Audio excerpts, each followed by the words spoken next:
I'm nearing the end of my research, and this lovely sweater I'll never be able to wear again. It's itching like crazy. I'll have to give it away, I guess. I have to give away most of my clothes anyway. I'll never be able to dance again. And I made the earrings, and I have $150 store glasses that match my clothes, and I painted my little hats with outdoor sparkle paint because it's waterproof. And I want to make this video about bugs. I mean, some of it's not funny. Bird beetles have decimated the ladybug. They look like a ladybug, but they're not. They're orange, and the ladybug is red. And the ladybug would crawl on you, and she would sit on my finger, and, you know, they were lovely, and they wouldn't bite you. But these friggin' damn bird beetles that our farmers imported from Asia to eat aphids, yeah, like, couldn't we have produced our own ladybugs to do that? No, let's import some friggin' damn bug that bites and puts a toxin into your blood and poisons you. That's how dumb we are. Anyway, that was in 2001. And back in 1987, Mr. Mack started to teach me. He was a biochemist with shoppers and a number of other sciences, but in particular, Mr. Mack, teaching me about bugs and on our skin, the microscopic bugs that eat our skin and that wind up with all this skin all over the floor. And the dust mites. And it's their poop that infect you and cause infection if you have a low immune system, which I do. And when he first started to train me and teach me, we were trying to find a way for me to breathe. I was in the bubble gas mask, and I had to live in it, sleep in it. And I was working to find a way to break out of the bubble and live in your world without killing myself. And I took a lot of risks and I took a lot of attacks, but I did it for the children because I see in the visions that children will be born like me.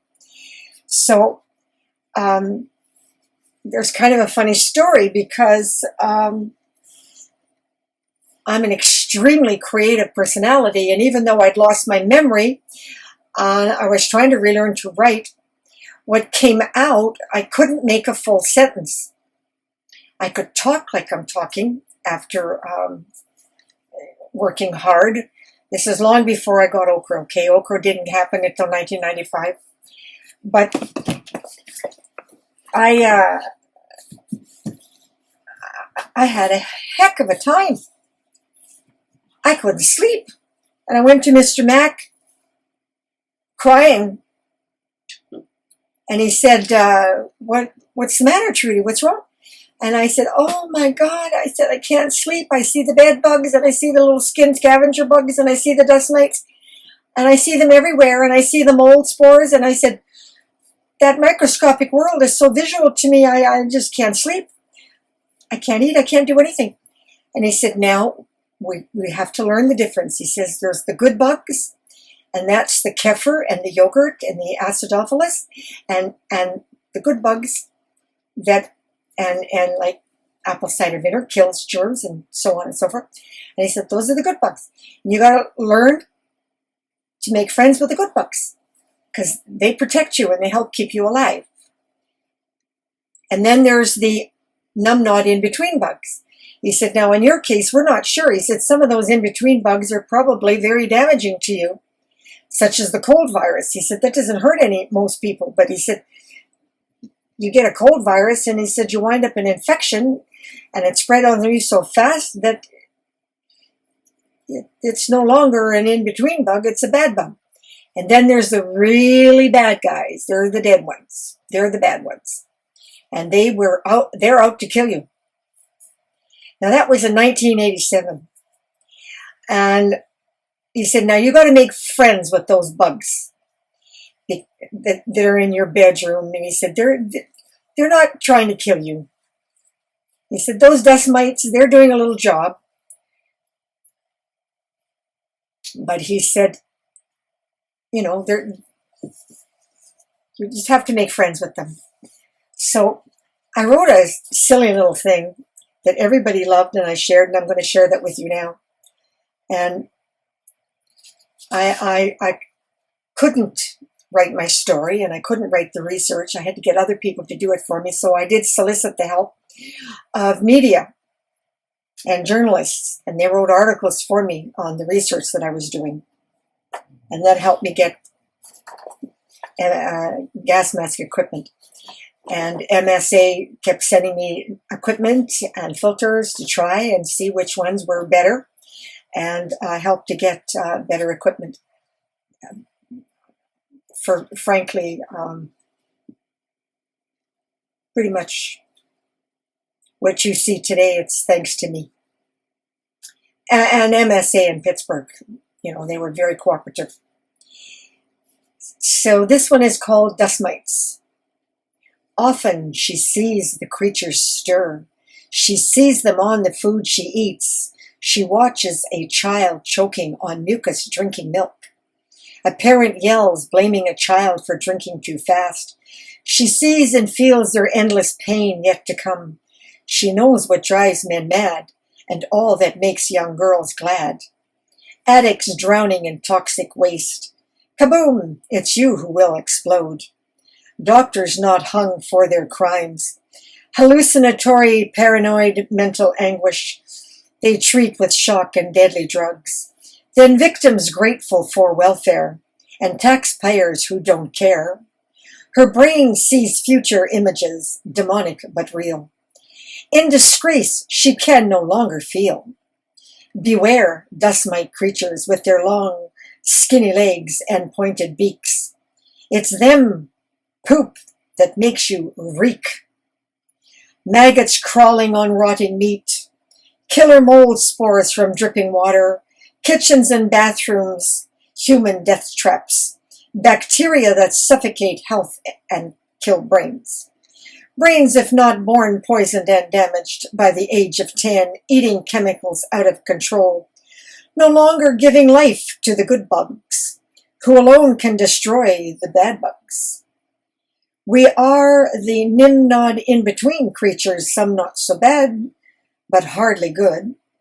Some left alone may be harmless, but earthly war has begotten insanity, for within her body and all around her the war is reality. The difference for her is that in just one day, she is a fighting warrior who knew how to kill, destroy only the evil and let the good ones win. Biochemistry strategically controls all her battles. And what of the bedbug scavengers? Disgusting, grotesque creatures were the toughest of all. Now they clean off her dead skin, cleansing her body.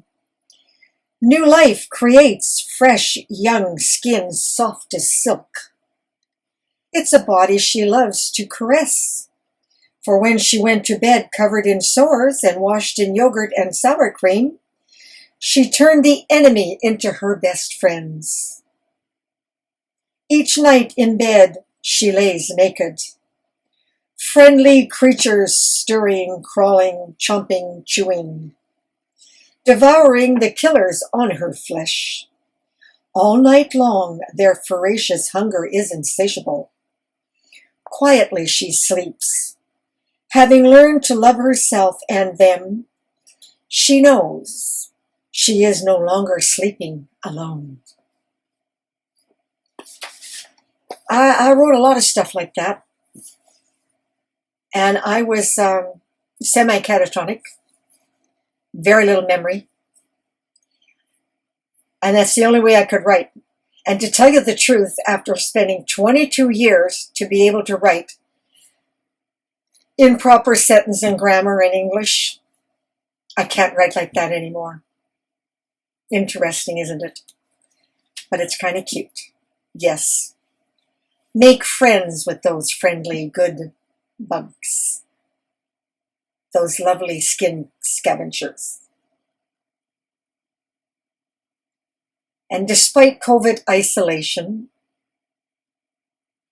COVID-19, I'm not sleeping alone. Dan's in his room, I'm in mine, and I have all those little bugs. They are my friends. I just want to also briefly add that right now, May 15th, 2020, the bug situation is extremely serious for me right now, and I'm not even talking COVID-19. I tried to go for a walk in a deserted beach. Dan wound up with bites from sand fleas. There's Canada geese poop everywhere. They're really bad. They're a pooping machine and extremely toxic. And dirty gull bed feathers everywhere. And black flies. And all kinds of ticks, Lyme's disease. So we have become a country in Canada that never used to have this kind of seriousness, but it has mushroomed. So if you have any kind of immune deficiencies, you have to dress. Make sure you wear something with tight, wear gloves, cover up, wear a hood. I'm talking in summer, and particularly in the spring, and you got to wear your pants right down tight to your ankles and cover up completely. And don't wear anything like that because they'll crawl right inside.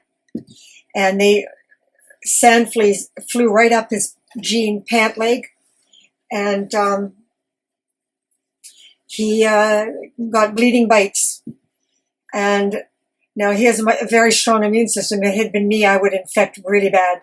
I don't know what I would have gone through. I've already taken enough attacks. So I do want to add that. Very important. Especially in the spring. We now have an array of bugs that are so deadly. We've got spiders that if they bite you from South America, that come in with the food, imported food, that we now have them thriving in Canada because our winters are so much milder, and you can die in 9 days.